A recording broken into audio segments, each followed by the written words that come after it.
Blodeuwedd. Amser maith yn ôl, roedd brenhines o'r enw Arianrhod yn byw yng Ngogledd Cymru. Roedd ei chartref mewn llys ar lan y môr, lle o'r enw Caer Arianrhod. Cafodd Arianrhod 2 fab, ond nid oedd am ei magu, felly rhoddodd hwy i bobl eraill. Roedd dewin o'r enw Gwydion yn byw gerllaw. Ei fod Ef ac Arianrhod yn elynion pennaf, magodd Gwydion y bachgen fenga. Fe dyfodd i fod yn llanc ifanc cryf ac olygus, ond nid oedd bywyd yn fel i gyd. Roedd y frenhines wedi gosod 2 tynged ar ei mab. Ni chaiff fydd enw, nac arfau, na phriodi un o ferched y ddeiar, meddai Arianrhod. Sut yn y byd y medrai Gwydion helpu'r llanc ifanc? Byddai Gwydion yn troi a throsi yn ei wely bob nos wrth geisio meddwl am ffyrdd o dwyllio Arianrhod gas. A wir i chi, un bora, ar doriad gwawr, dyma syniad yn ei daro. Drwy hyd a lledrith, gwnaeth y dewin cyfrwys i'r llanc ifanc ag yntau edrych fel 2 grydd. Yna, i ffwrdd â nhw am gaer Arianrhod. Gwnaethant bar o esgidia aur hardd i'r frenhines. Wrth ei canmol, galwodd Arianrhod y crydd ifanc yn lleu, sef bachgen Penfelyn. Wel, wir, rwyt ti wedi rhoi dy droed yn ddigo iawn rwan, Arianrhod, meddai Gwydion gan chwyrthin. Rwyt ti wedi enwi dy fab. Caiff ei alw'n lleu o hyn ymlaen. Roedd Arianrhod yn wyll gacwn fod Gwydion wedi ei thwyllo, ac yn fwy penderfynol fyth erbyn hyn na chai lleu arfau. Aeth Gwydion a lleu i ddinas Dinlleu yn Arfon. Yno, dysgodd Gwydion y llanc ifanc i farchogaeth ceffylau nes ei fod yn medru marchogaeth fel un o filwyr gorau'r wlad. Ond i ba ddiben, os nad oedd ganddo arfau? Aeth y 2 i gaer Arianrhod unwaith eto, gan smalio bod yn feirdd y tro hwn. Roedd Gwydion yn un da am stori, a chafwyd parti mawr hwyliog. Dranwydd, deffrodd Gwydion Arianrhod i ddeud bod milwyr y gelyn o amgylch ei chaer. Nid oes gennym arfau i'w hymladd, meddai. Rhod i arfau i'r llanc ifanc, ac fe gaiff y morynion roi arfau i minnau. Ac felly y bu, a dyna sut y gafodd lleu arfau gan ei fam. Erbyn hyn, roedd Arianrhod yn benderfynol na fyddai Gwydion yn ei thwyllo eto. Ni chaiff lleu fyth briodi un o ferched y ddeiar yma, meddyliodd. A feder hyd yn oed Gwydion gyfrwys ddim dod o hyd i wraig iddo. Am unwaith, roedd Arianrhod yn llygad ei lle. Yn ei benbleth, aeth Gwydion at ei ewythr Math fab Mathonwy. Roedd Math yn dywysog ar wyneb gyfan. Paid â phoeni, Gwydion, meddai Math. Os na chaiff lleu briodi un o ferched y ddeiar yma, mi wnawn ni greu gwraig iddo, gyda'n hyd a lledrith. Creu gwraig? Chlywodd Gwydion erioed y fath beth. Ond gyda Math, fe gymerodd flodau'r coed derw, blodau'r banadl a blodau tlws yr erwain, a chreu y ferch harddaf a welwyd ar y ddeiar erioed. Cafodd ei bedyddio a'i henwyn Blodeuwedd. Roedd gwallt Blodeuwedd fel tonau hir o fanadl aur, a'i gwefusau fel petalau rhosyn. Roedd ganddi lygad fel botymau gleision yn pefrio yn yr heilwen a'i chroen golau llyfn yn sgleinio fel gwlyth y bore. Gwirionodd lleu arni ac fe briododd y 2. aethant i fyw i fur castell yn Ardudwy. Un bore, penderfynodd Lleu fynd am dro i weld Math. Gadawodd Blodeuwedd yng nghwmni ei morynion yn y llys. Erbyn y prynhawn, roedd hi wedi hen ddiflasu ac ath allan i gael mymryn o awyr iach. Clywodd Blodeuwedd sŵn corn hela yn y pellter, a gwelodd garw chwym a chŵn a helwyr ar ei ôl. Ysgwn i pwy sy'n hela, meddyliodd, a rhoddodd o'r chymyn un o'r gweision fynd i holi.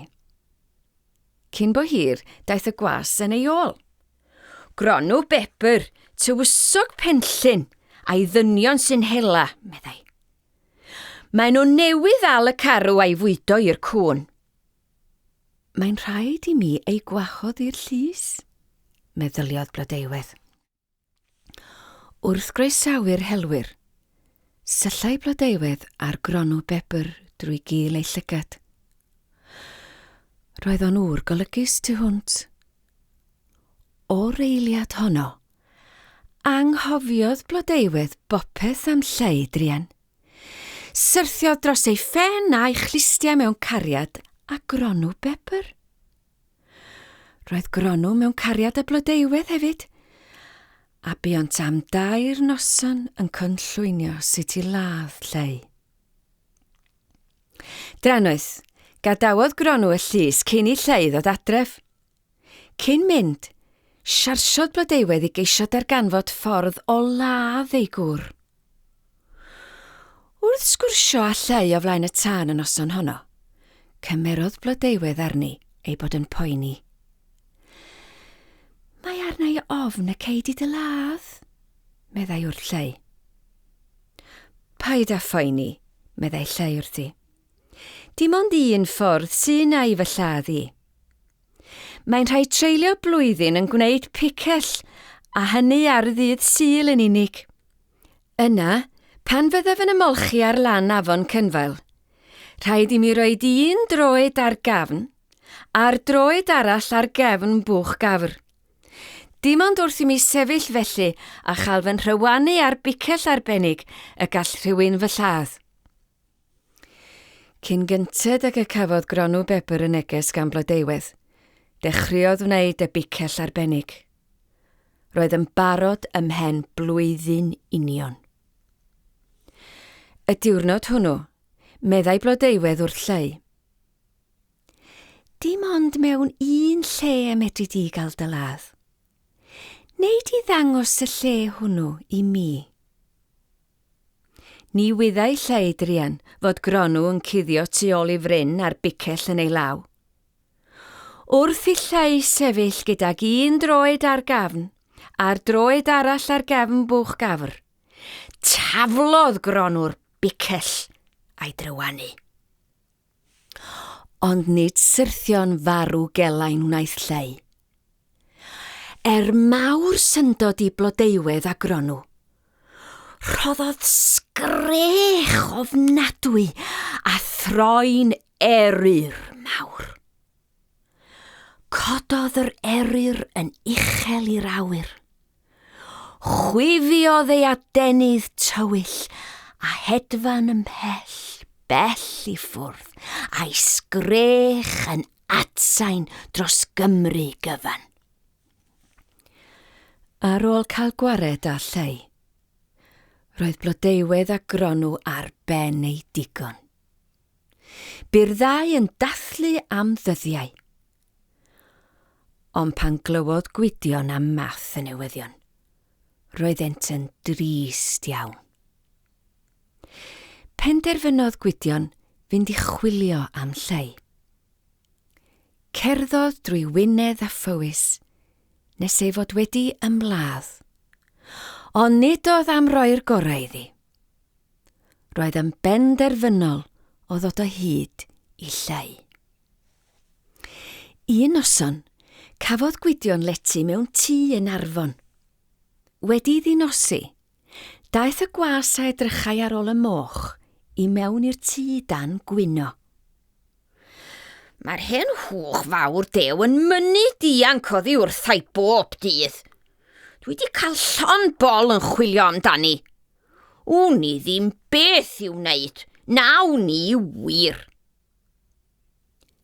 Drannoeth, dilynodd Gwydion yr hwch a gwelodd hi'n aros wrth goeden. Roedd hi'n bwyta cig wedi pydru a chynron oddi ar y llawr. Pan edrychodd Gwydion i frig y goeden, gwelodd eryr mawr. Roedd y cig a'r cynron yn syrthio o'r aderyn wrth iddo guro ei adenydd hir. Tybed a'i lle ydi o, meddyliodd Gwydion. Ceisiodd Gwydion ddenu'r eryr i lawr o'r goeden drwy ganu englynion iddo. O'r diwedd, glaniodd yr aderyn ar ei lun. Trawodd y dewin ef a'i hidlath, ac yn wir i chi, trodd yr aderyn yn ddyn. Lle oedd o. Ond, roedd golwg wantan ofnadwy arno. Nid oedd o'n croen am asgwrn. Aeth Gwydion a Lleu i gaer dathl, a bu am flwyddyn gron yn ei wella. Wedi iddo gryfhau, teimlai Lleu ei fod yn barod i ddiel ar gronw bebr a blodeuwedd am wneud y fath gam ag o. Pan glywodd blodeuwedd fod Lleu am ei gwaed, rhedodd i'r mynyddoedd i guddio. Aeth ei morynion gyda hi, ond roedd y merched ofnus i gyd ar gymaint o frys ac yn edrych yn ei holau o hyd fel na welsant lyn mawr o'i blaenau. Syrthiodd bob un ar ei pennau i'r dŵr a boddi. Pob un ond blodeuwedd. Llwyddodd Gwydion i'w dal hi. Na i mod y ladd blodeuwedd, meddai Gwydion. Ond am i ti dwyllio Lleu, bydd yn rhaid i mi dy gosbi. Ac ar ymrantiad, trodd y dewin blodeuwedd hardd yn dylluan wen fawr. Wneud i fydd feiddio dangos dy wyneb eto, liw dydd, meddai Gwydion wrthi. Mi fyddi'n ofni'r adar eraill i gyd am ei bod yn ymosod arnat. Curodd y dylluan i hadenydd, a thw hwtian yn dorcalonis. Wrth gwrs, fe lwyddodd Gwydion i ddal gronw bebr hefyd. Roedd o'n crynu neu sgidia gan ofn, wrth ofyn am faddeuant. Cynigodd gronw dir neu air ac arian i Lleu, ond mae hynny mor tro. Dim ond un peth wna i ei dderbyn, medda Lleu. Mae'n rhaid i ti sefyll yn yr un lle ag yr oeddwn i'n sefyll pan gefais i fy nhrywanu, a gadael i mi daflu picell ata ti. Ond fe gafodd gronw un dymuniad. Gofynnodd am gael gosod carreg fawr rhyngddo a Lleu. Ond pan daflodd Lleu y bicell, aeth yn syth drwy'r garreg, a lladd gronw yn y fan a'r lle. Hyd heddiw, gelwir y garreg honno yn llech gronw. Daeth Lleu yn arglwydd ar wynedd gyfan. Ond beth meddech chi a ddigwyddodd i blodeuwedd? Treuliodd y dylluan drian ei dyddiau hir yn cuddio yn hywyllwch y nos. Ac oherwydd drygioni blodeuwedd, mae'r holl adar hyd heddiw yn gas wrth y dylluan.